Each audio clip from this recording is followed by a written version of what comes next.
বন্ধুরা, আশা করি সকলে ভালো আছেন এবং সুস্থ আছেন। আজকে আবার একটা নতুন রেসিপি নিয়ে আপনাদের সামনে চলে এসেছি।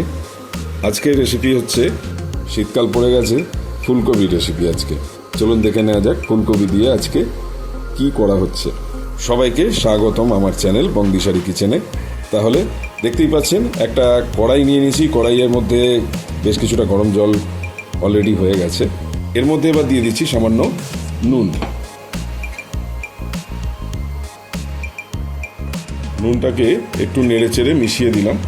এবার ফুলকপির টুকরোগুলোকে এর মধ্যে একটু মিনিট 2-3 জন্য ভাপিয়ে নেব। আমি একটা মিডিয়াম সাইজের ফুলকপি নিয়েছি। এখানে 2 থেকে 3 জনের মতো রান্না হবে, সেরকম মাপের। গরম জলে নুন দিয়ে এভাবে একটু ফুটিয়ে নিলে ফুলকপির মধ্যে যদি কোনো পোকা থেকে থাকে সেটা সম্পূর্ণ নষ্ট হয়ে যাবে। আর যাদের গ্যাসের সমস্যা হয় ফুলকপি থেকে, সেটাও অনেকাংশে কমে যায়। দেখুন বন্ধুরা, 2 মিনিট হয়ে গেছে। 2-3 মিনিট মতো একটু নেড়ে চেড়ে নিলেই হবে। আমি এবার ফুলকপির টুকরোগুলোকে তুলে নিচ্ছি। দেখুন, তুলে নিলাম বাটিতে। দেখুন বন্ধুরা, এবার একটা কড়াই নিয়ে নিয়েছি। এর মধ্যে আমি 2 টেবিল চামচ মতো সর্ষের তেল দিয়ে দিচ্ছি। তেলটা গরম হয়ে গেছে। এর মধ্যে আমি 1/2 চামচ নুন দিয়ে দিচ্ছি, আর দিচ্ছি 1/2 চামচ মতো হলুদ। এর মধ্যে আমি ভাপিয়ে রাখা ফুলকপির টুকরোগুলোকে দিয়ে দিচ্ছি।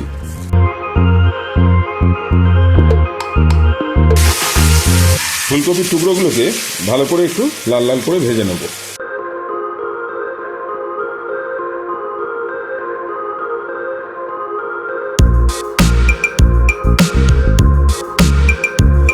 বেশ লাল লাল করে এইভাবে ফুলকপিটাকে ভেজে নিতে হবে।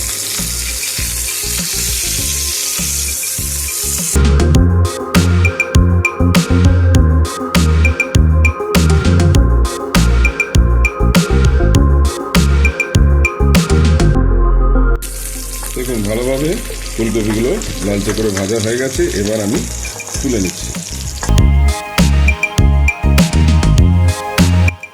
এরপরে আবার সামান্য একটু সর্ষের তেল দিয়ে নিচ্ছি। একটা আলুকে এইভাবে আমি ডুমো ডুমো করে কেটে রেখেছিলাম, সেটা এবার এর মধ্যে ভেজে নেব। আলুটাকেও লালচে করে ভেজে তুলে নেব। দেখুন বন্ধুরা, আলুটাকে বেশ লালচে করে ভেজে এবার আমি তুলে নেব। ফুলকপি এবং আলুকে আমি এইভাবে লাল লাল করে ভেজে তুলে নিলাম। এরপরে ওই একই তেলে আমি 2 পিস শুকনো লঙ্কা দিয়ে দিচ্ছি, আর দিয়ে দিচ্ছি 2টো তেজপাতা। সঙ্গে দিচ্ছি একটা দারচিনির টুকরো, 2টো এলাচ, 2টো লবঙ্গ। ফোড়নটা একটু নেড়ে চেড়ে নেব। মিষ্টি একটা গন্ধ বেরোনো পর্যন্ত অপেক্ষা করব। এবারে আদা এবং কাঁচা লঙ্কা, আমি এখানে 1 টুকরো আদা নিয়েছিলাম 1 ইঞ্চি সাইজের, আর কাঁচা লঙ্কা 5টা পেস্ট করে রেখেছিলাম, সেটাকে দিয়ে দিচ্ছি। মশলার বাটি ধোয়া সামান্য একটু জলও দিয়ে দিচ্ছি। জলটা অ্যাড করার কারণ হচ্ছে ফোড়নটা তাহলে পুড়ে যাবে না। খুব বেশি না, সামান্য একটু জল দিলাম। কালারের জন্য দিয়ে দিচ্ছি 1 চামচ কাশ্মীরি লাল লঙ্কার গুঁড়ো।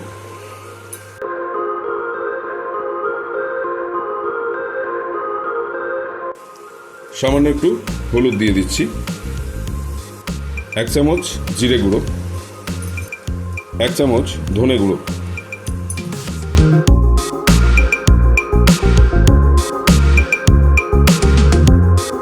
ভালো করে মিক্স করে নেব।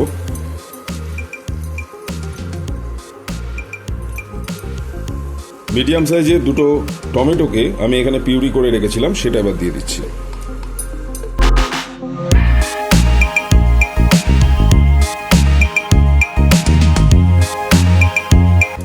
ভালো করে কষিয়ে নিতে হবে মশলাটাকে।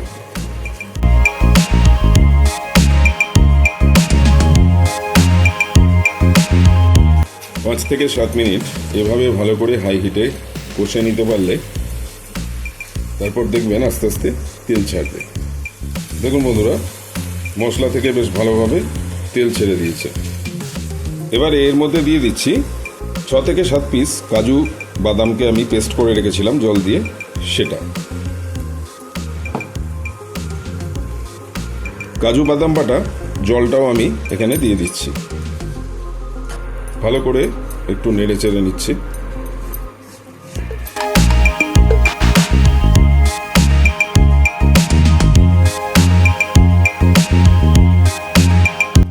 এবারে ইন্ডাকশনটাকে আমি একটু বন্ধ করে দিচ্ছি।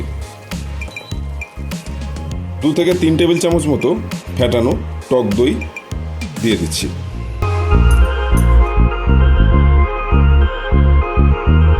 আবার আমি ইন্ডাকশন অন করে দিলাম, একদম লো হিটে।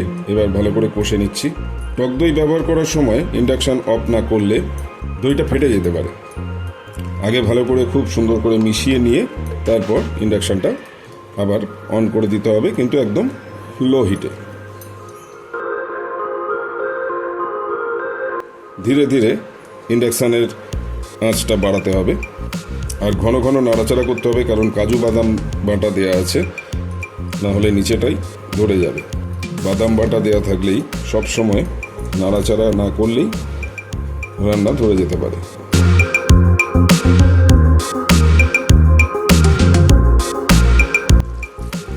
এরপরে দিয়ে দেবো আলু আর ফুলকপি, যেগুলো আমি আগে থেকে ভেজে রেখেছিলাম সেগুলো।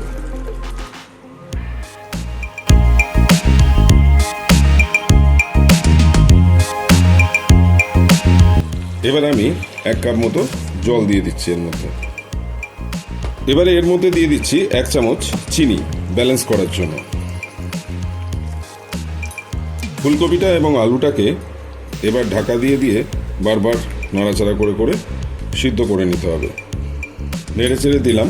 এবারে 10 মিনিটের জন্য ঢাকা দিয়ে দিচ্ছি, একদম লো হিটে। 10 মিনিট বাদে ফিরে আসছি। তাহলে 10 মিনিট বাদে ফিরে এলাম। মাঝখানে ঢাকা খুলে আমি 2-3 বার নাড়াচাড়া করে দিয়েছিলাম। দেখুন আলু একদম নরম হয়ে গেছে, স্প্যাচুলা দিয়েই আলু কেটে যাচ্ছে। গ্রেভিটা সামান্য বাড়াতে চাইলে আপনারা এর মধ্যে একটু গরম জল অ্যাড করতে পারেন। আমি এখানে গ্রেভি আর বাড়াচ্ছি না, তাই জন্য আমি আর গরম জল অ্যাড করছি না। আপনারা চাইলে এর মধ্যে সামান্য গরম জল অ্যাড করে গ্রেভিটা বাড়াতে পারেন। আমি এর মধ্যে এখন দিয়ে দেবো 1 চামচ দেশি ঘি।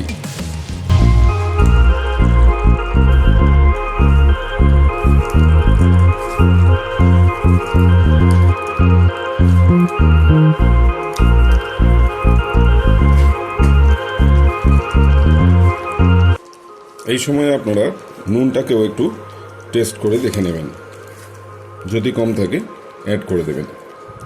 ঘিয়ের পরে সামান্য গরম মশলা অ্যাড করে দেব। সব কিছুর সাথে ভালো করে একটু নেড়েচেড়ে মিশিয়ে দিয়ে 5 মিনিটের জন্য আমি ঢাকাটা বন্ধ করে রেখে দেব। অসাধারণ নিরামিষ একটি রেসিপি। আপনারা অবশ্যই বাড়িতে বানিয়ে খেয়ে দেখে জানাতে ভুলবেন না কমেন্ট সেকশানে যে কেমন খেতে লাগলো। যদি ভালো লাগে আমার রান্না, তাহলে যারা এখনও আমার চ্যানেলটিকে সাবস্ক্রাইব করেননি তাদের অনুরোধ করব অবিলম্বে সাবস্ক্রাইবটা করে রাখবেন। সাবস্ক্রাইবের পাশে থাকা বেল আইকনটিকে অলে সেট করে দেবেন, কারণ যখনই আমি নতুন নতুন এরকম সুন্দর সুন্দর রেসিপির ভিডিও আপলোড করব, তখন সবার আগে নোটিফিকেশানটা যেন আপনার কাছে পৌঁছে যায়। আর লাইক, কমেন্ট, শেয়ার এগুলো তো করবেনই। সবাই খুব ভালো থাকবেন, সুস্থ থাকবেন, আর আমার বংদিশারি কিচেন চ্যানেলটি অবশ্যই দেখতে থাকবেন। 5 মিনিটের জন্য এখন আমি ঢাকা দিয়ে এটাকে দমে রেখে দেবো। কিছুক্ষণ বাদে সার্ভ করে দেখাচ্ছি। তাহলে আবার দেখা হবে নতুন রেসিপি নিয়ে নতুন সপ্তাহে। সবাই খুব ভালো থাকবেন। আজকের মতো এখানেই শেষ করছি।